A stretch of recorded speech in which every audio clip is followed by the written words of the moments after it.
Bonsoir Christelle. Bonsoir Tom. Alors nous sommes arrivés au site web numéro 88. Nous sommes le 28 avril 2018. Ouais, il y a beaucoup de 8. Hein. Par contre, le côté humoristique s'arrête là parce que malheureusement, la situation est dans une phase d'escalade.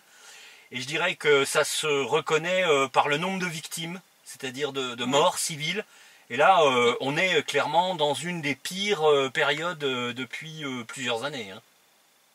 Bah, on n'avait pas connu ça depuis l'escalade de l'année dernière où on avait accumulé autant de morts, surtout chez les civils, en aussi peu de temps. Durant la semaine écoulée, l'armée ukrainienne a violé cessez-le-feu en République populaire de Donetsk à 231 reprises, donc 30% de plus que la semaine dernière. Durant laquelle elle a tiré 59 obus d'artillerie de 152 et 122 mm, 18 obus d'artillerie de 100 mm, 20 obus de chars d'assaut, 1258 obus de mortier de 120 et 82 mm. On était à 800 et quelques la semaine dernière, pour rappel. C'est de pire en pire. Voilà, sans compter les tirs de véhicules de combat d'infanterie, lance-roquettes, systèmes de défense antiaérien, lance-grenades et armes légères, qui porte le total à 6378 munitions tirées en une semaine, soit 35% de plus que la semaine dernière. Il faut y rajouter 17 violations et 758 munitions durant les dernières 24 heures. Donc c'est compté à chaque fois de 3h du matin à 3h du matin. Mais bon, il y a encore de nouveaux tirs ce matin qui ont eu lieu et qui ont fait beaucoup de victimes. Donc là, durant l'ensemble de la semaine, donc suite à tous ces bombardements, on a eu 5 civils qui sont morts, 9 qui ont été blessés, ainsi que 2 soldats de l'RPD qui sont morts, un qui a été blessé. Donc là, on n'arrête plus là. Ces tirs ont endommagé 12 habitations cette semaine, plus 11 aujourd'hui à Dokuchaïevsk. La station d'épuration de Donetsk a aussi de nouveau été prise pour cible, empêchant un changement d'équipe d'avoir lieu. Donc depuis 48 heures, c'est la même équipe qui travaille sur place. Eh bien, on voit pas clairement, on voit pas comment les choses pourraient aller mieux maintenant. Hein. C'est clairement l'escalade. Les Ukrainiens ont apparemment décidé d'aller jusqu'au bout de leur délire, de leur délire criminel. Il est peu probable que... Là, il n'y a pas un jour où ils tirent pas sur une zone civile. Ils ont tué donc à Zaïtsevo, là, Dokuchaïevsk, par 2 fois. C'est vraiment... on a l'impression que c'est sans fin, là, cette semaine. À mon avis, pas prêt de s'arrêter, puisque les armes lourdes continuent d'affluer donc vers la ligne de front. Pas du léger, puisque les services de renseignement de l'RPD ont détecté cette semaine 70 pièces d'armement lourd. Donc je rappelle, c'est les pièces qui ont été détectées par les services de renseignement de l'RPD. En vrai, il y en a plus que ça. Donc ce qu'ils ont été détectés, c'est 3 obusiers tractés MSTAB de 152 mm, 9 obusiers automoteurs A4CA de 152 mm, 26 obusiers automoteurs Gvozdika de 122 mm, 17 lance-roquettes multiples grades de 122 mm. Ça me plaît pas trop, parce qu'ils n'ont pas encore été utilisés cette semaine, mais le fait qu'ils ont été amenés sur la ligne de front, c'est pas pour faire joli. Ah, c'est clair. Donc à mon avis, on est bon pour des tirs de grade dans la semaine qui vient, à mon avis. 2 mortiers automoteurs non-AS de 120 mm, 4 canons anti-char Rapirat 100 mm et 9 systèmes de défense anti-aérien Strela 10. À mon avis, c'est pas prêt de s'arranger. Ça aussi, ça signifie que Zakharchenko risque fort de passer de la posture passive, patiente, à celle de la réplique, représailles musclée. Faut pas oublier que donc le 30 avril, c'est-à-dire après-demain, c'est le jour où prend officiellement fin l'opération antiterroriste et que commence l'opération des forces interarmées côté ukrainien. Donc on est beaucoup ici à s'attendre à ce que ça dérape à partir du 30 avril. Oui, merci d'avoir rappelé effectivement cet élément-là qui est absolument fondamental, ce qui signifie qu'on a une escalade incontrôlable absolument vertigineuse qui risque de se produire dans les quelques jours qui arrivent. Là, beaucoup de gens craignent que le mois de mai soit extrêmement sanglant et malheureusement, là, vu ce qui se passe ces derniers jours, je suis malheureusement encline à penser la même chose. En tout cas, concernant la station d'épuration, comme annoncé le vendredi 20 avril par Zakharchenko, le CCCC confirmait dimanche matin donc le redémarrage de la station. Dès 10 heures, des équipes du ministère des situations d'urgence de la RPD ont procédé à l'inspection et au nettoyage des routes qui permettaient d'accéder à la station pour éliminer tout engin explosif, mine ou autre qui aurait pu s'y trouver, parce qu'on connaît l'armée ukrainienne. La MSS de l'OSCE a aidé les démineurs en surveillant intensivement la zone pendant les opérations de nettoyage. Après avoir vérifié l'état des installations et s'est assuré que tout était en état de fonctionnement, le personnel a pu commencer le processus de redémarrage de la station. C'était un processus assez long. Il leur a fallu plusieurs heures. Ils n'ont terminé qu'à 15h30 dimanche dernier. Donc ça a permis aux 400 000 personnes qui étaient privées d'eau depuis le 18 avril de retrouver enfin de l'eau au robinet. Pour certains, ils ont dû attendre 4 à 5 heures après la fin du redémarrage avant de recevoir l'eau, le temps qu'elle passe dans les conduites et puis qu'elle arrive jusqu'au bout dans les tuyaux. Le redémarrage ne s'est pas fait sans mal, puisque pendant les opérations, les soldats ukrainiens ont bombardé la zone autour de la station d'épuration. Ainsi, un peu avant 13 heures, le CCCC a alerté sur le fait que malgré les garanties de sécurité fournies, l'armée ukrainienne tirait à proximité de la station d'épuration, mettant en danger le processus de redémarrage. Le CCCC a exhorté les forces armées ukrainiennes à cesser les bombardements, sauf à vouloir laisser de nouveau 400 000 personnes sans eau des deux côtés de la ligne de front. Bon, finalement, ils se sont calmés, le travail a pu reprendre et les premiers jours suite à ce redémarrage se sont bien passés, mais comme on peut le voir, hier il y a eu de nouveau des tirs autour de la station d'épuration et donc je pense qu'ils vont pas s'arrêter jusqu'à ce qu'ils fassent fermer définitivement la station d'épuration, ce qui est quand même, je rappelle, un crime de guerre interdit par la Convention de Genève, mais bon, tout le monde on notera aussi que la parole de l'armée ukrainienne n'a même pas la valeur d'un lisier de porc, donc ça veut dire que on est vraiment là dans des... Ça vaut même pas une feuille de papier toilette, et encore... Oui. Le lisier de porc et le papier toilette, ça a une certaine utilité, la parole de l'armée ukrainienne, même pas. En tout cas... on poursuit donc dans les tentatives de percée, etc. Hier matin, profitant du brouillard, des soldats de la 36e brigade de marine des forces armées ukrainiennes ont tenté une percée de nos lignes face à Mariupol. 14 soldats faisaient partie de cette unité kamikaze, parce que moi j'appelle ça comme ça, parce que quand tu vois comment ça se termine à chaque fois, qui, comme souvent, a marché sur des mines, ça a signalé bien entendu leur présence, donc il y a eu échange de tirs entre les soldats de la RPD et ces soldats des forces armées ukrainiennes. Puis ils ont obtenu des renforts depuis leur position, qui sont mis à tirer au mortier sur nos positions pour que leur équipe de kamikazes puisse battre en retraite et ramener les blessés et les morts vers leur position. Malheureusement, c'est lors de ces combats que 2 de nos soldats sont morts. Voilà. C'est... on appelle ça une opération... comment il s'appelait déjà, lui, Radovski ou... Comment il s'appelait Oui, le fameux commandant qui a envoyé ses soldats à la mort. Zabrodsky, voilà. Zabrodsky, voilà. C'est encore une opération Zabrodsky. Voilà. Bon, ça se passe à la 36e qui s'y est collée. Ça leur a pas porté chance, malheureusement. On a eu 2 soldats qui ont laissé la vie. Et donc, je parlais de ce qui s'est passé ce matin à 9h30, vers 9h35. L'armée ukrainienne a tiré 41 obus de mortier de 120 mm et 2 obus de chars d'assaut sur le village de Dokuchaïevsk, tuant 2 hommes qui travaillaient dans l'entrepôt de camions qui servent à entretenir les routes et ramasser les ordures, et blessé une femme. Donc l'entrepôt en question, c'est simple, tous les camions se sont pris des shrapnels. Il y en a la moitié qui ont les pneus crevés, les pare-brises complètement constellés d'éclats. Et bien sûr, c'était des soldats, c'était des forces militaires, c'est évident. C'était des travailleurs communaux, c'était des travailleurs de la ville de Dokuchaïevsk. L'un d'eux a été touché alors qu'il était en train de déplacer sa voiture. Donc la voiture s'est pris un obus de mortier en tir direct. Donc, oui, là, il n'y a pas de... Ah, la voiture a complètement cramé. L'autre s'apprêtait à aller déplacer justement un des camions et il a été touché par des éclats juste devant ce dernier. Il y a eu une sublime flaque de sang. Oui, parce qu'il faut rappeler que les mortiers, ça se pulvérise en mini morceaux de métal.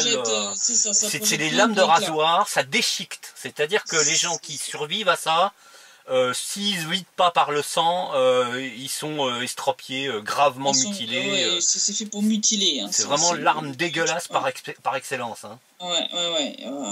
Lors de ces tirs, donc il y a aussi une civile qui a été aussi blessée, une femme. 11 habitations ont été endommagées, ainsi que de nombreux véhicules, comme je le disais. Avant-hier, un autre bombardement de la localité avait eu lieu, là aussi avec des obus de mortier qui avaient fait 2 morts parmi les civils. C'était un couple de personnes âgées, donc ils étaient dans la cour de leur maison et il y a un obus qui est tombé. Ils n'avaient aucune chance. Hein. Là, c'était... Voilà. C'est magnifique. Hein. Voilà qui est-ce que les troupes ukrainiennes tuent. Hein. C'est pas des spetsnaz russes. Hein. C'est des papis, des mamies. Voilà ce que la France et l'Allemagne soutiennent. Hein. Des assassins qui tuent des civils. Et finances surtout. Et armes également aussi. Hein. Et armes également, voilà.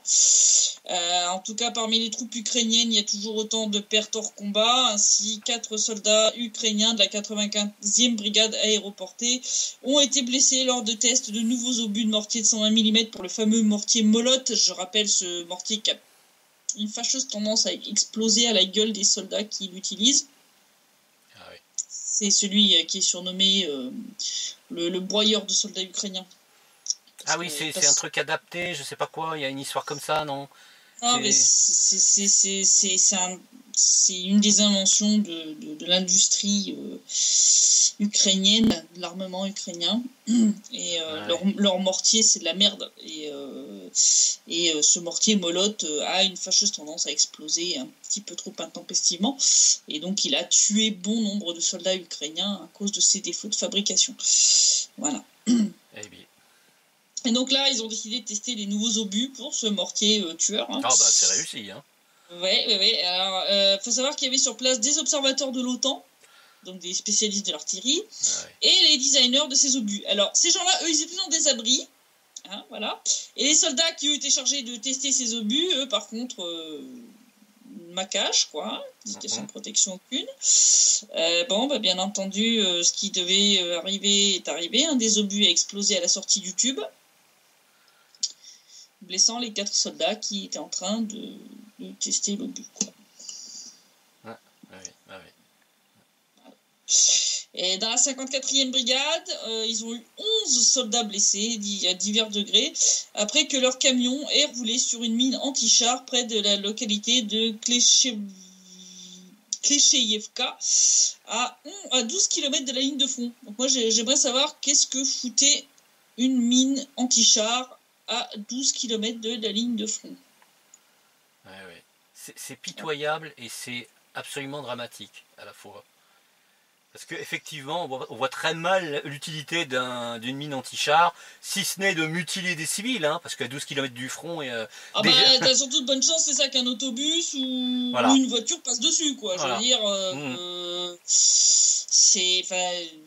là, c'est hallucinant, quand même. Hein. 12 km de ligne de front et une mine anti-char sur la route. Ok, tout va bien. C'est magnifique. La seule explication, c'est une équipe de militaires ukrainiens bourrés à la vodka et qui ont décidé comme ça de miner une route sans se rendre compte je sais pas ce qu'ils ont foutu, mais c'est du grand n'importe quoi. Et en tout cas, en plus de s'en prendre aux civils et aux femmes du Donbass, les soldats ukrainiens s'en prennent aussi aux leurs.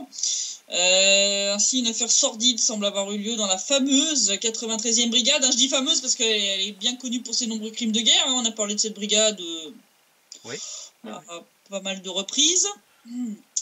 Donc il faut savoir que le 21 avril 2018, une femme de l'unité a été portée manquante, donc déclarée a priori déserteuse. Mais ce qui pouvait ressembler à une simple désertion s'avère après enquête officielle bien plus sordide. puisque l'enquête officielle ukrainienne, dont on a obtenu des informations, a découvert que la femme avait été violée par plusieurs de ses collègues en état d'ébriété. Voilà, bravo. Tournante à l'ukrainienne. Les recherches n'ont toujours pas permis de la retrouver et les enquêteurs ont l'air de ne pas exclure qu'après l'avoir violée, ses camarades l'aient assassinée afin de masquer leur crime et l'aient enterrée quelque part dans la forêt. Voilà la haute moralité des soldats ukrainiens, hein, je crois que là... C'était des néo-nazis, non? Même pas, si ça se trouve. Hein. Non, c'est la 93e brigade, c'est censé être une unité régulière de l'armée. Voilà, mais bon, enfin, je veux dire, quand tu commets des crimes de guerre à échelle industrielle comme cette brigade, moi ça m'étonne même pas. Ça m'étonne même pas. Non. Voilà. Au rayon information que l'on obtient concernant le côté ukrainien, on en récolte aussi beaucoup actuellement grâce à un volontaire géorgien qui a été capturé sur la ligne de front. Ah oui, d'accord. Donc c'est un ancien membre de la fameuse Légion géorgienne qui est intégré aux forces armées ukrainiennes, qui était dans la 54e brigade. C'est ceux qui se sont barrés là après le bordel à Gladosovo, là, où ils se sont fait tirer dans le dos, où ils se sont fait tirer dans le dos par les snipers de l'unité alpha du SBU, ce qu'il a confirmé d'ailleurs. Et donc ils ont décrété qu'il était hors de question qu'ils servent de chair à canon, et donc tous les membres de cette légion géorgienne s'étaient barrés en fait de l'unité. D'accord. On en avait parlé il y a un mois et demi, 2 mois en arrière. Oui. Donc là, on en a capturé un. Et il est assez bavard. On tient pas mal d'infos, celui-là. Ah bah s'il s'est fait trahir par les Ukrainiens, oui, c'est clair qu'il a des raisons de leur en vouloir. Hein. Ouais, c'est ça, quoi. Donc il a révélé entre autres que des exercices antiterroristes, soi-disant, avaient lieu dans le centre de coordination régionale antiterroriste du SBU, dans la région de Rovno, donc c'est dans le nord-ouest de l'Ukraine. Officiellement, ces exercices visent à améliorer l'organisation des troupes et des moyens de différents départements impliqués dans la soi-disant opération antiterroriste, mais en réalité, sous déguisement d'exercice du SBU, en fait, c'est des groupes de néo-nazis de secteur droit et de la fameuse armée des volontaires ukrainiens. Là. Ah bah, le gratin, quoi. Le gratin des bras tendus. Voilà, qui sont entraînés à réprimer d'éventuelles émeutes ou manifestations pacifiques menées par des habitants des zones sous contrôle de Kiev qui ne sont pas satisfaits du régime fasciste pro-américain présent actuellement en Ukraine. Il semble que des exercices similaires sont attendus en Transcarpathie et dans la région de Tchernivtsi. Il faut souligner que ces exercices sont supervisés directement, je précise, par des représentants des services secrets américains et canadiens. Je veux dire, les gens qui nous écoutent depuis très longtemps ne seront, à mon avis, même pas étonnés. Même pas étonnés. C'est ça, voilà. C'est ça le pire. Voilà. Hein. Voilà. Et d'ailleurs, durant son service dans cette légion géorgienne, ce prisonnier a confirmé que l'endroit où son unité était stationnée a été régulièrement visité par différents spécialistes des opérations spéciales des forces armées ukrainiennes, du SBU, mais aussi par des instructeurs militaires de l'OTAN. Voilà, parmi les membres du SBU qui ont visité leur unité se trouvaient des unités de snipers spéciaux, des unités d'opérations informationnelles et des forces spéciales du groupe Alpha du SBU, le même qui après leur a tiré dans le dos là, quand ils étaient à Gladosovo, au nord de Gorlovka. Non, mais c'est un beau panier de merde, hein, moi je te le dis. Hein, je me demande si c'est pas même livré ou fait semblant d'être capturé. C'est possible, oui. Non, mais on en a qui se rendent des fois, parce que c'est tellement la merde de l'autre côté que... d'ailleurs, Bassourine avait terminé donc son rapport de situation concernant tout ça, en disant qu'il rappelait que tous ceux qui se livraient volontairement à l'armée de la RPD et qui donnaient des informations seraient bien entendu protégés des services secrets ukrainiens par la RPD. Voilà, donc il y a une petite négociation, il y a une petite, voilà. Donc si vous filez des infos, on vous protège. Je pense qu'ils auront, c'est même pas, ils sont peut-être même pas intéressés par le deal en lui-même, mais par la vengeance. Parce qu'en fait, si pour beaucoup, en fait, s'ils désertent, ils savent qu'ils vont se faire rechercher. L'avantage en passant de notre côté, c'est que ils peuvent éviter de se faire buter par le SBU, quoi, tu vois. Enfin, Sans compter qu'ils peuvent se venger, comme c'est le cas finalement. Voilà pour celui-ci. Hein, ouais. Donc, on va partir sur des choses un petit peu plus positives. Oui. On va essayer quand même. On va parler de ce qui se passe en RPD et en RPL. Bon, si pour certains de nos auditeurs, mes lecteurs, ça peut sembler un peu bizarre qu'en période de guerre, on s'occupe de protection de l'environnement. C'est pas le point de vue des dirigeants de la RPD et de la RPL. À plusieurs reprises, hein, les dirigeants des deux républiques ont rappelé que prendre soin de l'environnement était important, que la guerre n'était pas une raison suffisante pour repousser ad vitam aeternam ce genre de choses. J'avais déjà parlé il y a 2 ans en arrière hein, de ces projets de développer les réserves naturelles. En RPD, l'objectif en RPD est de les faire passer de 3 à 5% déjà du territoire, entre autres pour préserver les espèces végétales et animales présentes sur leur territoire, parce qu'il faut savoir qu'on a ici des paysages de steppe qui sont assez uniques, avec des espèces végétales et animales qui existent presque que ici, donc c'est très très important. Et ça fait partie des choses que les dirigeants des RPD, de la RPD et de l'RPL considèrent comme faisant partie de leurs obligations vis-à-vis de leur population. Donc au niveau du développement de ces nouvelles réserves naturelles, hein, qui avaient été abordées il y a 2 ans en arrière lors d'une conférence au Jardin botanique de Donetsk, ce projet a été remis sur la table récemment suite à la proposition faite par des experts de la RPD mi-février. C'est un plan assez ambitieux quand même, hein, qui prévoit de créer un espace naturel récréatif de plus de 1000 hectares près de la frontière avec la République de Lugansk et avec assez d'atouts pour attirer le public sans endommager la nature. Donc le but c'est pas de faire qu'une réserve naturelle, c'est de faire une espèce de mix entre une espèce de parc naturel avec des attractions historiques, etc. quoi. D'accord. Mais ça, dans quelques années, par satellite, on va voir la différence entre l'Ukraine et les républiques, parce que il faut rappeler quand. Ils font rien. Non, ils font pire que rien. C'est-à-dire qu'ils arrachent les arbres, ils les vendent en contrebande. Ils sont en train de vendre leur forêt. Donc là, le but, c'est d'offrir ce qu'ils appellent une zone multifonctionnelle de préservation de la nature.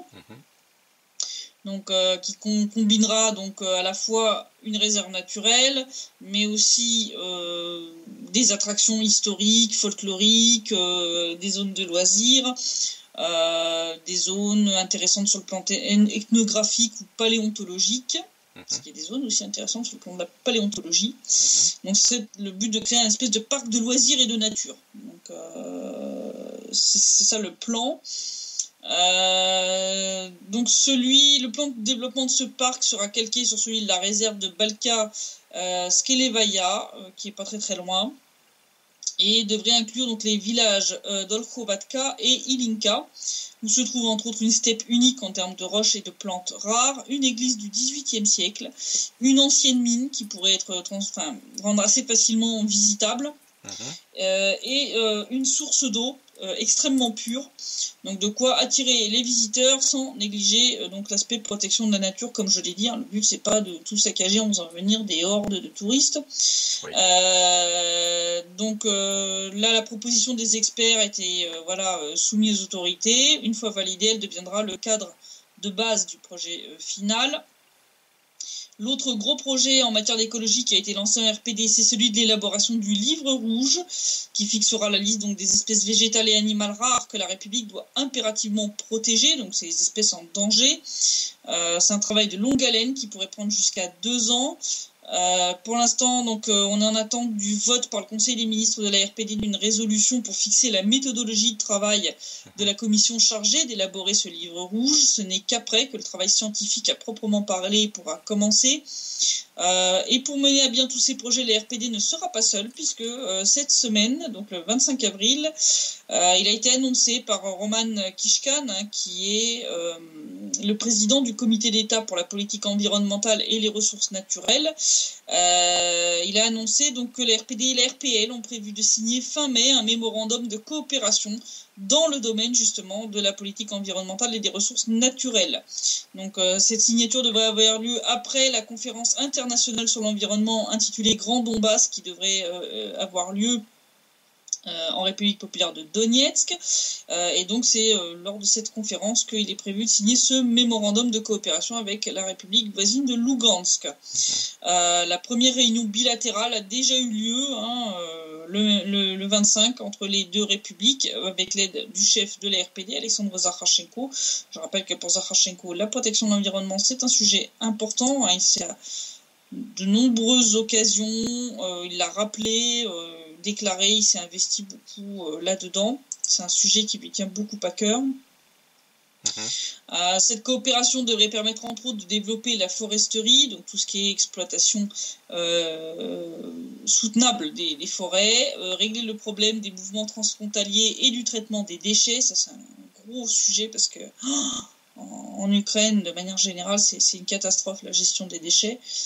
Il y a beaucoup à faire de ce point de vue-là. Le développement des réserves naturelles dont on avait parlé et la prévention des incendies dans les zones frontalières. Parce que l'été, souvent, il fait très chaud, très sec et on a assez fréquemment des petits problèmes d'incendie, surtout quand le vent se met à souffler très très fort. Là, ça peut très très vite se répandre, comme on l'a déjà vu. C'est déjà arrivé qu'il y ait des zones assez importantes qui brûlent en très peu de temps. Ici, même depuis que je suis là. Donc j'espère que c'est des projets qui vont pouvoir se concrétiser. J'espère qu'on va pouvoir avancer là-dessus. Si on regarde la situation en Ukraine, donc on avait parlé de cette histoire de Poroshenko qui veut créer une église autocéphale unique en Ukraine, orthodoxe, une église. Maria Zakharova, la porte-parole du ministère russe des Affaires étrangères, a déclaré que ces histoires, ça allait compliquer notablement la situation en Ukraine. Elle a dit, je cite, il est évident que les tentatives pour réaliser un tel scénario provoqueront une réaction contradictoire au sein du clergé et des croyants, sont contraires aux intérêts du peuple ukrainien et sont capables de compliquer sensiblement la situation politique intérieure déjà très tendue et d'aggraver la scission au sein de la société. Ça c'est clair, essayer de faire passer les très nombreux croyants qui dépendent actuellement de l'église orthodoxe ukrainienne du patriarcat de Moscou, les faire passer de force sous une église autocéphale ukrainienne qui serait dirigée depuis Kiev, il y a de bonnes chances que ça passe pas très très bien. Donc je rappelle que c'était Poroshenko qui avait annoncé le 22 avril que le patriarcat de Constantinople entamait des procédures nécessaires pour créer une église autocéphale unique en Ukraine. Selon lui, la décision pourrait être adoptée avant le 28 juillet. Mais en vrai, une source proche du patriarcat œcuménique de Constantinople a expliqué que l'Ukraine n'aurait pas une église autocéphale parce que le problème devrait être discuté avec la participation de l'église russe et des autres églises orthodoxes, et la décision exige l'unanimité des églises. Et je vois pas le patriarche Kirill en train de valider ce genre de conneries. Ah non, il y a très peu de chance. Il y a très peu de chance, il n'y a pas de doute là-dessus, oui. Voilà. D'ailleurs, l'église orthodoxe d'Ukraine du patriarcat de Moscou considère comme un abus de pouvoir cette initiative de Poroshenko et l'opposition ukrainienne l'a qualifiée de tentative pour atteindre des objectifs politiques en prévision des élections présidentielles. Je pense que tout le monde a plus ou moins raison dans cette histoire pour critiquer ce délire. Il faut arrêter les bêtises. Le pouvoir temporel n'a pas à s'occuper des histoires religieuses. Ah bah c'est clair. Ça n'a rien à voir. Peut-être qu'il feint de croire que les Ukrainiens seront assez stupides pour accepter ça, comme ils l'espèrent. Hein. Oui, non mais je veux dire, c'est ça, les histoires contre la langue russe, etc. Là, il est vraiment en train de faire imploser complètement le pays. Alors, pendant ce temps-là, Kiev, il est un peu long, mais après toutes ces horreurs, là, franchement, aujourd'hui, c'était un peu dur, là, de Kouchaïevsk. Ouais. Etc. Donc j'ai décidé de le mettre in extenso. Donc on avait parlé la semaine dernière de cette histoire avec le pont de Crimée. Ah oui. Apparemment ça l'aurait passé en travers de la gorge hein, quand même. Non, ça la reste bien coincée. Donc là à Moscou pour l'instant ils rigolent. Ils répondent aux dernières conneries proférées cette fois par le chef des Mejlis de Tatars de Crimée, qui est aussi député de la Verkhovna Rada, Refat Choubarov, qui a exigé que la Russie donne à l'Ukraine le pont de Crimée comme indemnité. Mais bien sûr, et puis un franc pour les dommages que la Russie aurait infligés à l'Ukraine en occupant la péninsule. Voilà. Et puis il a précisé que le passage, donc tout ce qui était transport, etc., lui devrait être transféré au consortium international spécial. Donc c'est ce qu'il a déclaré à The Observer. Non mais enfin il doute de rien. Donc d'abord on avait les experts ukrainiens qui disaient que la Russie pouvait pas construire le pont parce que c'était des débiles. Maintenant qu'il est construit, ils veulent le récupérer comme indemnité. Vous avez peur de rien les mecs quand même. Hein. Enfin là. Ils sont en phase de suicide chocolaté. C'est-à-dire qu'ils abusent des chocolats magiques. Des chocolats magiques. Bon, en tout cas, à la Douma, ils se sont demandé si les gars n'étaient pas atteints de dissonance cognitive, quand même. Ah oui, à ce niveau-là, oui. Avant de... dire, les députés de la Douma ont dit que c'est complètement dénué de sens, de telles déclarations, puisque des compensations ne peuvent être exigées qu'après une défaite par le vainqueur au vaincu. Hein? Voilà. Or, on rappelle, la Russie et l'Ukraine ne sont pas en guerre, ne l'ont jamais été. Hein? Donc, vu que l'Ukraine n'a pas vaincu la Russie, au nom de quoi la Russie devrait filer des indemnités? Enfin, Mais ils osent tout, hein. Ils osent tout. C'est même à ça qu'on les reconnaît, je sais. Je sais. Bon, il y a certains parlementaires russes qui ont quand même rappelé que pendant toutes les années où la Crimée était contrôlée par l'Ukraine, Kiev n'a rien foutu pour assurer le développement ou même ne serait-ce que l'entretien des infrastructures de la péninsule. Les routes, rien que les routes. Rien que les routes, hein, je veux dire, déjà pour commencer. Donc à Moscou, ces délires, ça les a bien fait rigoler. Ils ont pris ça pour une blague. Il y a de quoi. En particulier, le député de la Douma et vice-président du comité des nationalités, Ruslan Balbek, qui a déclaré que pour lui, l'initiative de Tchoubarov tient de la fantaisie. Pas dire autre chose. Il a dit, je cite, les pays vaincus payent des indemnités et je ne me souviens pas que l'Ukraine ait vaincu la Russie. Tchoubarov a trop souvent une vision dissonante du monde, dans son monde, donc dans ses rêves. Hein. Il se lave les bottes dans les eaux territoriales de la Fédération de Russie et dans la réalité objective, hein, réelle, même ses chaussures ne peuvent pas entrer sur les terres de Crimée. Donc toutes ces démarches relèvent de la catégorie des tests pour les troubles mentaux. Oui, c'est très net. Voilà, je pense que ça se passe de commentaires. En plus, donc voilà, hein, comme on a dit, parler d'indemnisation alors qu'il n'y a pas eu de guerre, c'est n'importe quoi. Il faut savoir que le député a aussi mis en doute le fait que la Russie arriverait à entretenir le pont. Hein, voilà. Donc après, les experts ukrainiens débiles qui considéraient que la Russie n'était pas capable de le construire, maintenant elle ne serait pas capable d'en assurer la maintenance. Ce qui est quand même beaucoup moins compliqué, hein, entre nous. Oui, mais bon. Voilà.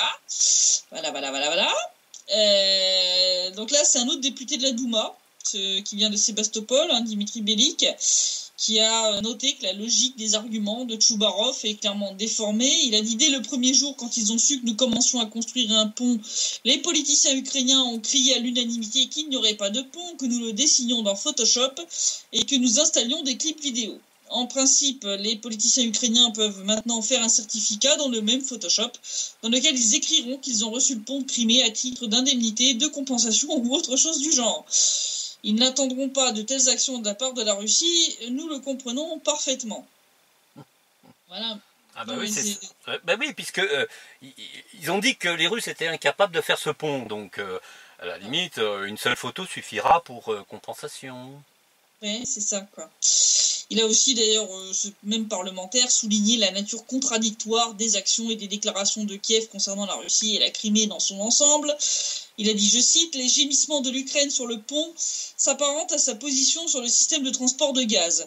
Aujourd'hui, il crie qu'ils n'ont pas besoin de gaz russe. Demain, la Russie annonce qu'elle commence à construire un système de transport de gaz en contournant l'Ukraine, donc le fameux Nord Stream 2. Et encore une fois, c'est l'hystérie à Kiev. Ou bien, il crie qu'ils retourneront en Crimée, mais en même temps, il coupe l'électricité et organise des blocages. » Oui, ils n'en sont pas une contradiction près. Non, mais je trouve que ça résume parfaitement les délires ukrainiens. Hein, voilà. Bon, pour lui, il pense que ce projet n'est que la première avalanche de nouvelles plaintes et de procès contre la Russie de la part des autorités ukrainiennes. Il a dit, je pense qu'il y aura des plaintes auprès des organisations environnementales, des organisations qui réglementent le transport maritime et bien d'autres. Il dit, cela ne surprend personne. Toute la politique étrangère de l'Ukraine se résume à deux choses, blâmer les voisins et mendier de l'argent à l'Occident. Et ce format exige une préparation médiatique sérieuse, ce que des gens comme Refat Choubarov fournissent. Oui, c'est vrai, c'est bien résumé. Voilà, donc désolé pour le pendant ce temps-là qui était un peu long, mais non, là c'est clair que ça atteint des tels niveaux de conneries que... Mais ils essayent tout, comme il disait, donc il y a une avalanche de plaintes sur des trucs complètement débiles. Mais après, déjà les Mejli qui avaient dit qu'ils voulaient noter tous les numéros des plaques d'immatriculation des bagnoles qui allaient passer sur le pont. Voilà, maintenant qu'ils exigent le pont comme indemnité, oh là là là. Alors, faudrait pas qu'ils aient l'idée d'aller poser des explosifs ou des choses comme ça, par contre. Ça part. Non, le pont est surveillé. Le pont est très très bien surveillé. Faut pas prendre les Russes pour des neuneux non plus. Ils s'y attendent. Non, le pont est extrêmement surveillé. Le pont est surveillé de très près. Il y a même des patrouilles maritimes, c'est-à-dire des vedettes qui font le tour régulièrement. Non, le pont il est surveillé depuis la pose du premier parpaing. Le pont est surveillé d'extrêmement près parce que la Russie s'attend bien sûr à des actes terroristes contre le pont. Donc ils ont mis le pont sous très haute surveillance. Ça c'est clair. Donc voilà la situation. Donc je tenais à détendre un peu l'atmosphère avec ce petit florilège de toutes les conneries ukrainiennes concernant le pont de Crimée. Parce que je pense qu'à partir de la semaine prochaine ça va déraper sérieusement. J'espère me tromper. J'espère vraiment qu'ils sont pas prêts, qu'ils vont pas pouvoir ni faire une offensive, ni faire un bain de sang. Ça, c'est la crainte quand même. Les dates importantes, c'est le 1er, le 9 et le 11. Le 1er mai, le 9 et le 11, qui sont des fêtes importantes ici, donc fête du travail. Défilé de la victoire le 9 mai. Et le 11 mai, c'est le jour de la République.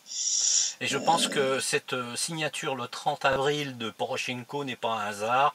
Ça veut dire qu'il veut absolument que cette opération militaire débute pour gâcher, ça pour le moins... Pour gâcher complètement les festivités, ça c'est très clair. Pour attaquer au moment où les gens seraient sur le point de fêter des choses importantes. Oui, quand même, la victoire de 1945, c'est un truc important. Surtout pour les ex-pays de l'URSS, puisque je rappelle que l'URSS a été quand même... ceux qui ont payé le plus lourd tribut pour la victoire contre le nazisme, c'est quand même bon de le rappeler, 27 millions de morts. Oui, absolument. J'encourage les gens à aller regarder combien les États-Unis ont perdu d'hommes en comparaison. Juste. Toute catégorie, je crois que c'est 450 000, je crois. Ouais, ça se compte en centaines de milliers. Donc bon, je veux dire, contre les 27 millions de soviétiques, je pense qu'il n'y a pas photo sur qui peut s'attribuer la victoire contre le nazisme. Et on ne va pas s'étaler sur le fait qu'un certain nombre de financiers américains et anglais ont largement poussé Hitler au pouvoir. Oui, ont financé les nazis, ou ont collaboré avec eux, comme Ford, je rappelle. Oui. Ça va bien plus loin que ça encore. C'était vraiment... c'était pas seulement un grand financier, un grand capitaine d'industrie, c'était même toute l'infrastructure, enfin tout le...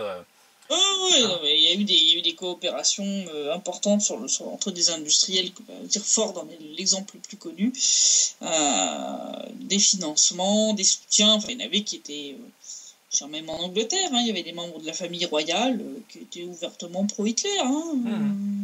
La diplomatie russe s'est fendue de quelques rappels historiques récemment. Voilà. Puisque Boris Johnson n'a rien trouvé de mieux que de faire des parallèles entre la Coupe du Monde en Russie cette année et les Jeux Olympiques de 1936 à Berlin. Zakharova et Lavrov aussi, je crois. Oui. On rappelait à juste titre qu'en 1938, que déjà en 1936, l'URSS avait boycotté. Pas l'Angleterre. Voilà. pas l'Angleterre. Mieux que ça, hein, qu'en 1938, l'équipe de foot d'Angleterre avait été faire un match contre l'équipe allemande et que les joueurs de football anglais avaient fait le salut hitlérien quand même. Bon, quand votre équipe a fait ça, vous avez surtout le droit de fermer vos gueules. Je dis ça, je dis rien. Sans compter des officiels supplémentaires en 1936, qui n'étaient pas spécialement obligatoires. Hein. C'était. Oui. Non, mais donc c'est pour ça que bon, on va voir comment ça tourne la semaine prochaine, mais je pense que la fin de l'OAT et le début de cette opération interarmée va se signer, je pense, comme cette semaine, par de nouveau un accroissement des bombardements et des victimes, surtout civiles. Ouais.